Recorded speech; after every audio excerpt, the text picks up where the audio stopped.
কিরে দোস্ত, কেমন লাগতেছে তোর এখন? খারাপ লাগতেছে কোনো? না তো, খারাপ কেন লাগবে? রাফেজ শোন ভাই, তোকে অনেক গালিগালাজ করছি, মাফ করে দিস পারলে। আর রাফেজ, তুই আমার থেকে কিছু টাকা পাস মেবি, ওগুলো দিয়ে দিচ্ছি তোকে। ওকে, কি হয়েছে হঠাৎ তোদের? ভাই তুই স্টেক খাইতে চেয়েছিলি না, আজকে আয়, তোকে স্টেক খাওয়াবো আমি। আরে জোস, সত্যি খাওয়াবি তুই?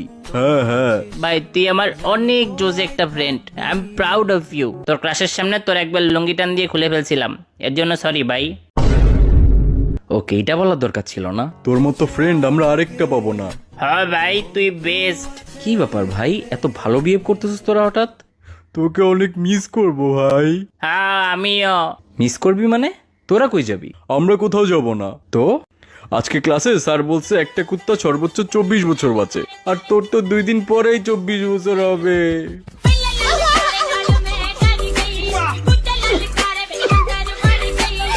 ভাই, আদৌ কি তোরা আমার ফ্রেন্ড?